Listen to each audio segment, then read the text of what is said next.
Delight IAS के इस उभरते मंच पर आप सभी का एक बार फिर से स्वागत है। तो हम लोग एक सीरीज़ हमारी चल रही है यूपीएससी मेंस को लेकर। आपको पता है कि 16 सितंबर से यूपीएससी का मेंस होने वाला है, ठीक है। Civil services examination mains exam होने वाला है 2022 का, जिसके अंदर हम लोग देख रहे हैं कि कौन से इम्पॉर्टेंट एरियाज़ हैं, ठीक है, कौन से इम्पॉर्टेंट एरियाज़ हैं जहां से क्वेश्चन बन सकते हैं, या सीधे क्वेश्चन कौन से एक्सपेक्टेड क्वेश्चन बन सकते हैं उस पर भी हम लोग बात कर रहे हैं, ठीक है। पहले GS1 को लेकर हम लोग चल रहे हैं, जिसमें हमारे ऑलरेडी 2 वीडियोज़ आ चुके हैं, आप उसको देख सकते हैं। उसमें मैंने कम्प्लीटली हिस्ट्री और कल्चर साथ में ज्योग्राफी के सेक्शन को अभी तक करवा दिया है, जिसमें कौन कौन से इंपॉर्टेंट एरियाज बनते हैं, ठीक है। एक बार देख लीजिएगा मेरे कहने पे, हो सकता है आपको एग्जामिनेशन में उससे बेनिफिट हो। अब देखते हैं हम लोग सोसाइटी का सेक्शन, ठीक है ना। सोसाइटी के सेक्शन को आज हम लोग देखने वाले हैं। देखिए, सबसे पहले आप देखिए, वही हमारा ट्रेंड रहेगा। यूपीएससी ने प्रीवियस ईयर में क्या पूछा है, जल्दी से देखते हैं उसको, फिर उसके बाद हम लोग अपनी तरफ से देखेंगे कि इस बार के लिए क्या इंपॉर्टेंट हो सकता है। क्रिप्टो करेंसी क्या है, वैश्विक तथा भारतीय समाज पर इसके प्रभाव पूछ लिए पिछले साल, ठीक है। क्रिप्टो करेंसी आप साइंस एंड टेक्नोलॉजी में भी पढ़ते हैं, ठीक है, एक वर्चुअल करेंसी है ये। इसके चीज़ें लेकर आपको ये देखना है कि इसके बारे में बेसिक तो आप लोगों ने साइंस एंड टेक्नोलॉजी में पढ़ी रखा होगा, ठीक है। यूपीएससी ने इसको लिंक कर दिया किससे, भारतीय समाज से, ठीक है, या वैश्विक समाज पर इसका क्या प्रभाव पड़ने वाला है, क्या प्रभाव हो सकता है। देखिए ना कैसे चीज़ें इससे निकल कर उभरती हैं, पॉजिटिव भी हैं, नेगेटिव भी हैं, दोनों एस्पेक्ट आपको देखने हैं। लेकिन सोसाइटी पे इफेक्ट पूछ रहा है, थोड़ा सा इस बात को ध्यान में रखिएगा। जो भी क्वेश्चन आप पेपर में पढ़ेंगे समाज से रिलेटेड, सोसाइटी सेक्शन से रिलेटेड, उसको ध्यान दीजिएगा। बार बार मैं दोहरा रहा हूँ कि समाज पर पूछ रहा है वो, ठीक है। तो उसके बाकी एरियाज पे मत ज़्यादा ध्यान देने लग जाना कि अर्थव्यवस्था के सेक्टर में क्या फ़ायदा हो सकता है, या उसके टेररिज्म आप सोचिए रक्षा क्षेत्र में, क्योंकि इससे ज़्यादा चुनौतियाँ वही हैं, ठीक है ना। टेररिस्ट परस्पेक्टिव से आतंकवादी इसका ज़्यादा इस्तेमाल कर सकते हैं, ठीक है, क्योंकि सेंट्रल गवर्नमेंट का कोई कंट्रोल ही नहीं है इस पर। किसी देश की क्रिप्टो करेंसी है, उस पर किसी सेंट्रल या केंद्रीय बैंक का कंट्रोल थोड़ी ना है, या सरकार की तरफ से थोड़ी ना वो प्रिंट होंगे। तो जो मुद्रा हम लोग देखते हैं कि लीगल टेंडर है भारत में, उससे तो आप पकड़ सकते हैं कि अगर कोई क्रिमिनल एक्टिविटीज़ हो रही हैं, कोई अपराध हो रहा है उनसे रिलेटेड, तो आप पकड़ सकते हैं। इसको कैसे पकड़ेंगे आप, ठीक है। तो समाज में इसके क्या चीज़ें हो सकती हैं, उस चीज़ को हमें देखना है सबसे पहली चीज़। उसके अलावा क्या, भारतीय समाज पारंपरिक सामाजिक मूल्यों में निरंतरता कैसे बनाए रखता है, निरंतरता की बात कर रहा है।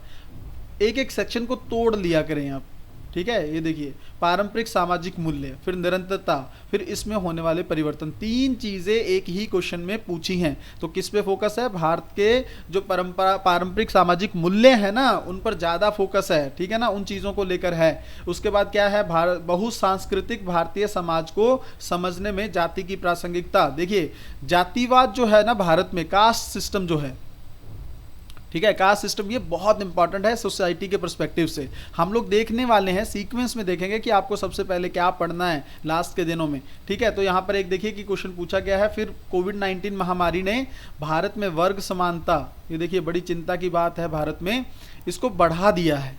कैसे, क्योंकि देखिए आप कि कोविड-19 की सिचुएशन में सबसे ज़्यादा प्रभावित होने वाला वर्ग कौन सा था, पुअर वर्ग, गरीब वर्ग।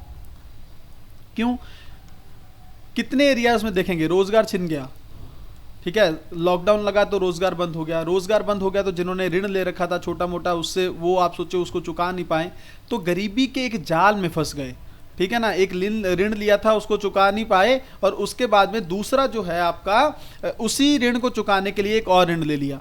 तो कहीं ना कहीं पे आप ये सोचिए, और रोजगार की कोई व्यवस्था अभी तक भी उनको उपलब्ध नहीं हो पा रही है। लॉकडाउन खुल गया है, लेकिन किसी रोजगार को, जो आप सोचिए कि सेल्फ एम्प्लॉयमेंट होते हैं, जो सब रोजगार होता है, सबसे ज्यादा नुकसान हुआ है कोविड-19 से इसको। तो सब रोजगार जो है, जो एक समय में बंद हो गया, उसको खड़ा करने के लिए फिर से इन्वेस्टमेंट चाहिए कि नहीं, फिर से निवेश चाहिए कि नहीं, कहाँ से लाएं वो लोग।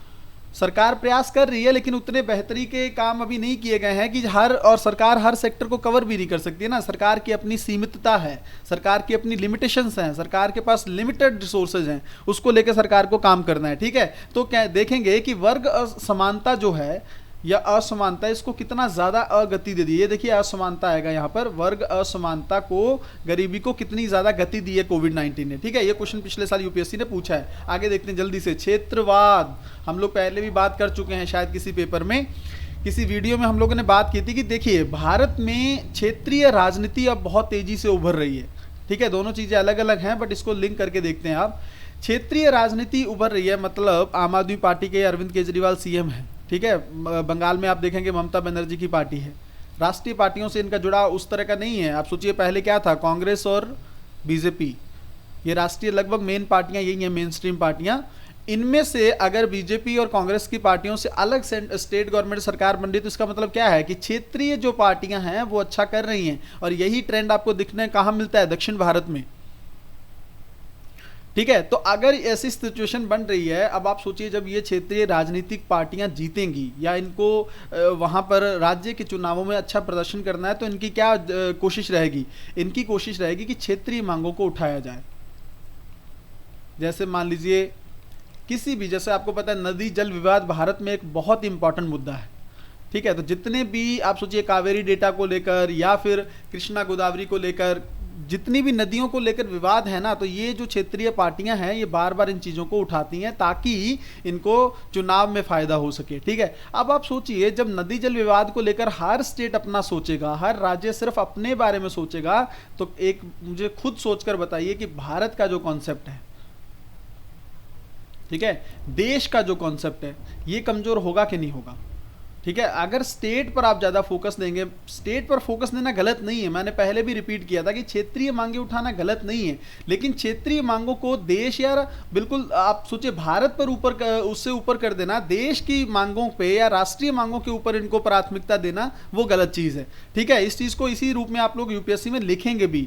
मैं फिर से रिपीट कर देता हूँ क्योंकि आप कई बार आंसर गलत ना लिख दें वहाँ पर। देखिए क्षेत्रीय मांगे उठाना गलत नहीं है, ठीक है, या बढ़ता हुआ क्षेत्रवाद जो है भारत के लिए कहीं से भी ऐसे नहीं कह सकते कि कंप्लीट तौर पर एक चुनौती है, ठीक है। क्षेत्रीय मांगे उठाना गलत नहीं है, लेकिन क्षेत्रीय मांगों को राष्ट्रीय मांगों पर प्राथमिकता दे देना, ठीक है ना। क्षेत्रवाद आपका राष्ट्रीयवाद पर, राष्ट्रवाद पर सर्वोपरि हो जाए कहीं ना कहीं पर, वो भारत के लिए चिंता की बात है या चिंता का विषय है, सोचने का विषय है वो, ठीक है। तो ये एक चीज क्वेश्चन यूपीएससी ने पूछा है। आगे देखते हैं, भारत में विविधता बहुलवाद वैश्वीकरण के कारण संकट में है। देखिए भारत में विविधता बहुत है, हम लोग पहले भी बात कर चुके हैं, सबसे ज़्यादा धर्म है भारत में, ठीक है, सांस्कृतिक हैं, सांस्कृतिक प्रथाएं हैं, ठीक है, जातियां हैं,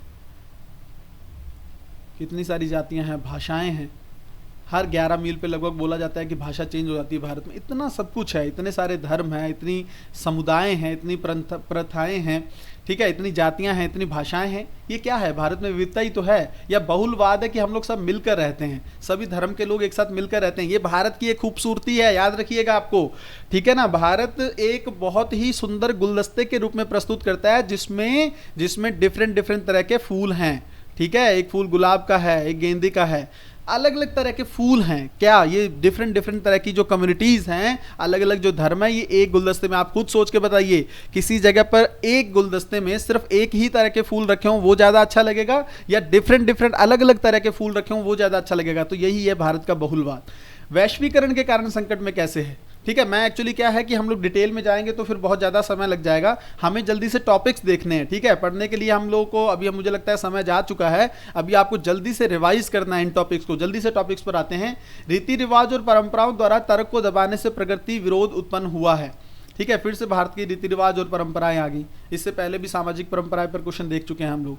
भारत में डिजिटल पहल ने किस प्रकार देश की शिक्षा व्यवस्था के संचालन में योगदान दिया है। आपको पता है कोविड-19 का जब दौर आया तो आप सोचिए किस तरह से अगर भारत में डिजिटल अवसंरचना नहीं होती, बच्चों की पढ़ाई का होता क्या। आप खुद सोच के देखिए कि स्कूली शिक्षा, कॉलेज के स्तर पर शिक्षा या विश्वविद्यालय के स्तर पर शिक्षा किस हद तक प्रभावित हो सकती थी। ये तो अच्छा है कि 2014 के बाद से ही भारत में डिजिटल भारत मिशन जैसे प्रयास शुरू कर दिए गए थे, धीरे धीरे डिजिटल अवसंरचना को तैयार कर दिया गया था, ठीक है। तो यहां पर आप देखिए क्या योगदान दिया गया, पढ़ेंगे।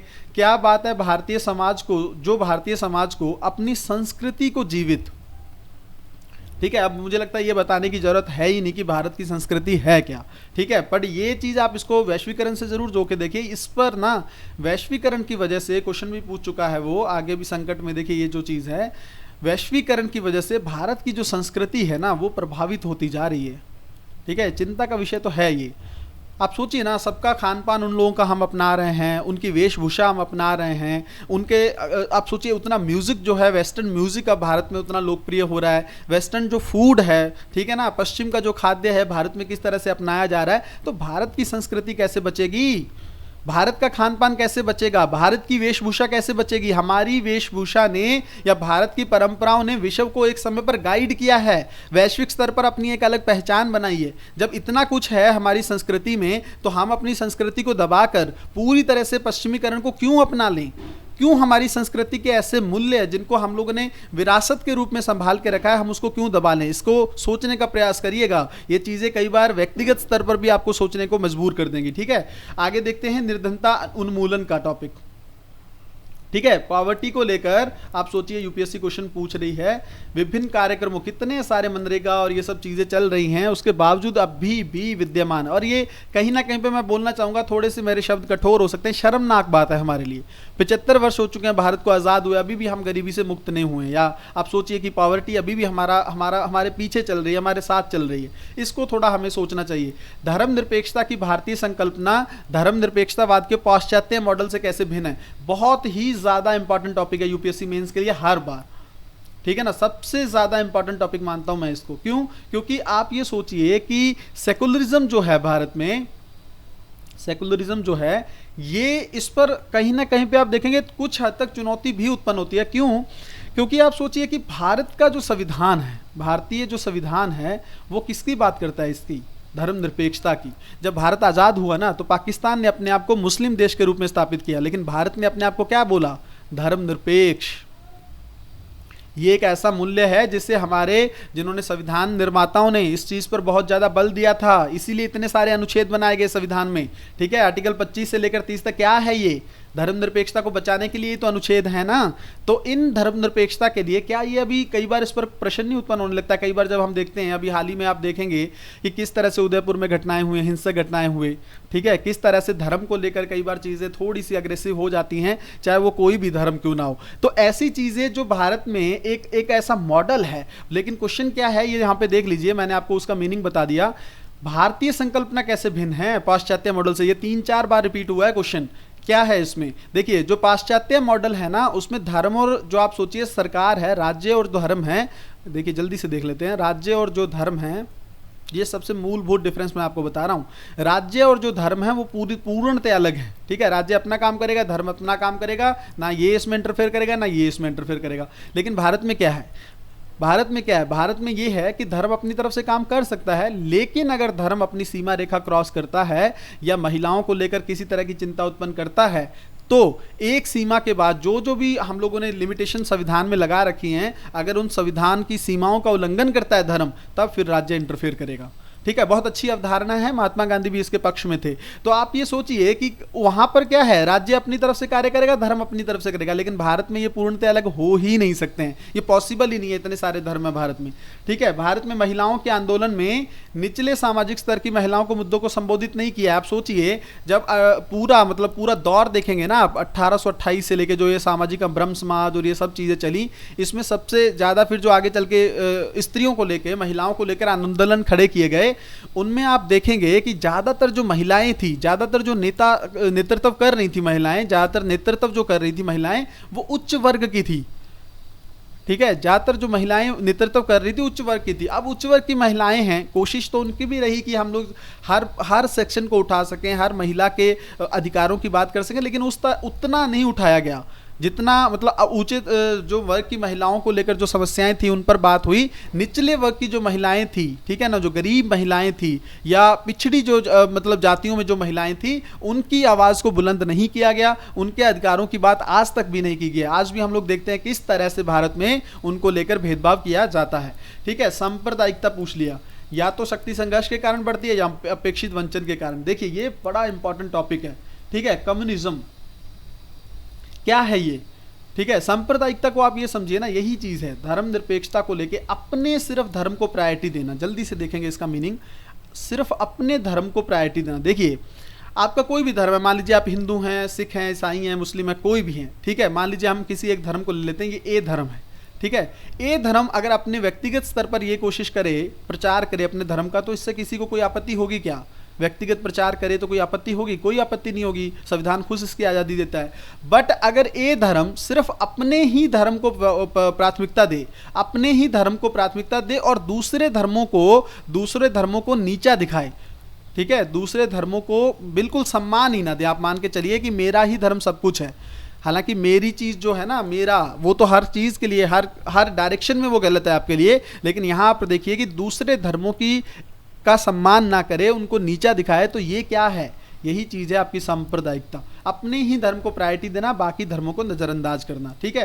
तो यहाँ पर हम लोगों ने देखा कौन कौन से सेक्शन जो हैं वो इंपॉर्टेंट अभी यूपीएससी ने पूछे हैं। अब जल्दी से आप लोग जो जो चीज़ें मैं बोल रहा हूँ उसको लिख लीजिएगा और रिवाइज कर लीजिएगा। 101% क्वेश्चन रिपीट होंगे इसमें से। मैं बताता हूँ आपको कौन कौन से क्वेश्चन इंपॉर्टेंट है, दोनों सेगमेंट में लेंगे। आपका जो अभी तक क्वेश्चन जो स्टैटिक पोर्शन है और साथ में थोड़े कुछ करंट के भी चीज़ें मैं आप लोगों को बताने वाला हूँ। सबसे पहले सीक्वेंस में देखेंगे कौन सी चीज़ इंपॉर्टेंट है। अभी हम लोगों ने देखा धर्मनिरपेक्षता, इसको बहुत अच्छे से पढ़ेंगे, फिर से क्वेश्चन रिपीट होगा इस पे, ठीक है। धर्मनिरपेक्षता बहुत इंपॉर्टेंट है, जल्दी से टॉपिक ही बताऊंगा, वीडियो को ज़्यादा लंबा नहीं करेंगे, आप लोगों के पास समय की ऑलरेडी कमी है।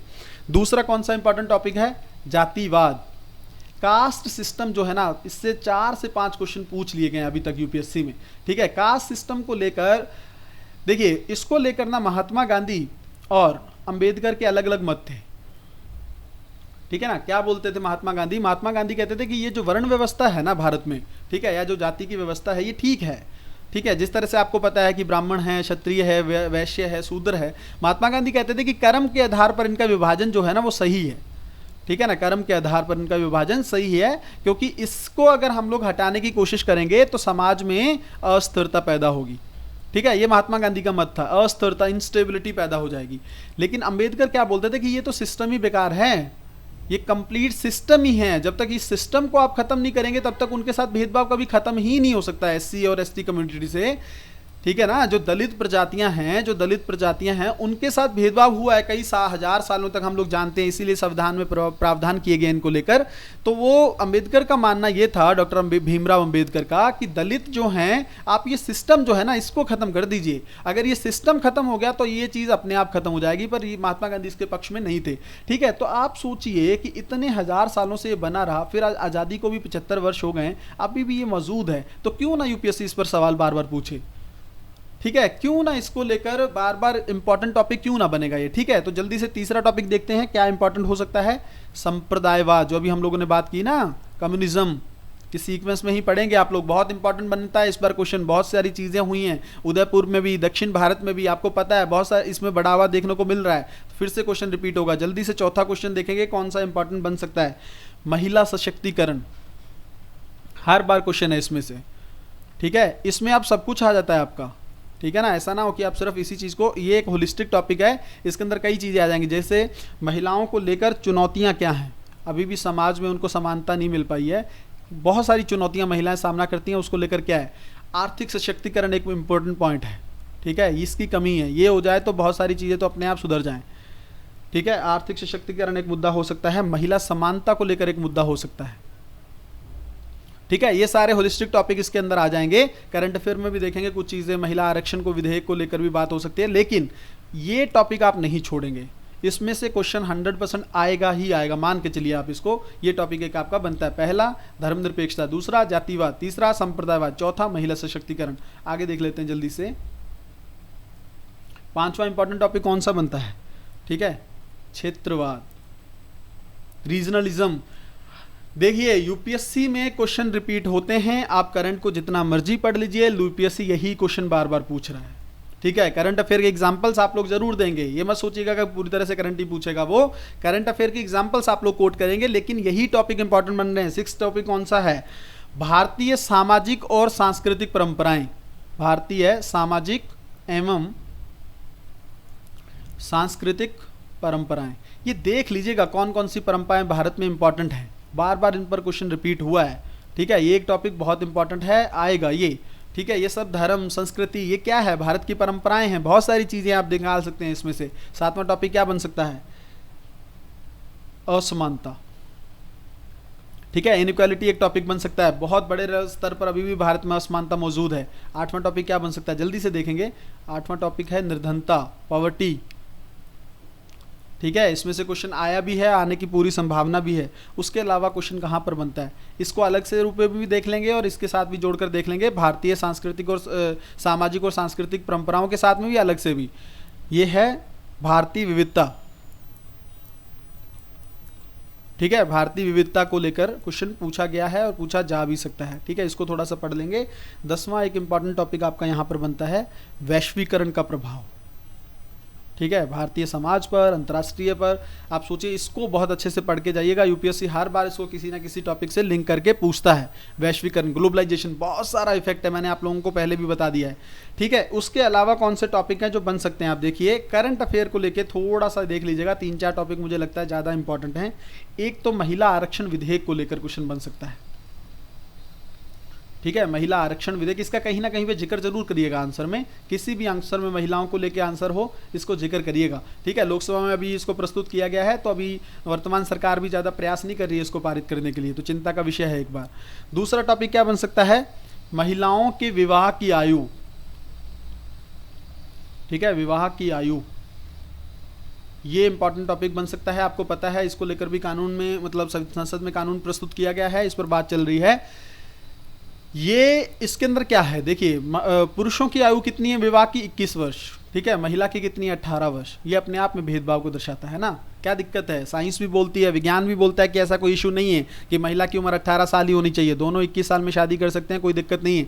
आप सोचिए, 18 वर्ष में उनकी शादी की आयु एज रखी हुई है। ठीक है, कब अपनी वो पढ़ाई पूरी करेंगे, कब अपने करियर के लिए कार्य करेंगे, तुरंत शादी कर देते हैं लोग। ठीक है, तो इसको लेकर थोड़ा सा एक बहुत समय से बहस थी, तो अब इसको लेकर सरकार प्रयास कर रही है कि दोनों की आयु जो है यहां पर भी समानता होनी चाहिए। ठीक है, तीसरा कौन सा इंपॉर्टेंट क्वेश्चन बन सकता है आपका, इसके अंदर थोड़ा सा महिलाओं को के खिलाफ जो हिंसा है ना, इस पर भी क्वेश्चन बन सकता है। क्यों मैं कह रहा हूं ये बात, ठीक है, इंपॉर्टेंट क्यों है ये इसलिए इंपॉर्टेंट है, देखिए इसको ध्यान से समझिए कि कोविड-19 का जो दौर रहा है ना, उसमें घरेलू हिंसा में बहुत इजाफा हुआ है। ठीक है, घरेलू हिंसा में बहुत बड़े स्तर पर इजाफा हुआ। क्यों, क्योंकि मेल भी घर पे थे, फीमेल रुकी हुई हैं उनके साथ। एक समय था जब लोग जॉब करते थे, शाम में मिलते थे, चीज़ें बेटर थी। अब 24 घंटे एक साथ रुकना है, तो कहीं ना कहीं पे छोटी छोटी चीज़ों को लेकर लड़ाइयाँ हुई हैं, बहुत सारे तलाक के केसेस भी आए हैं।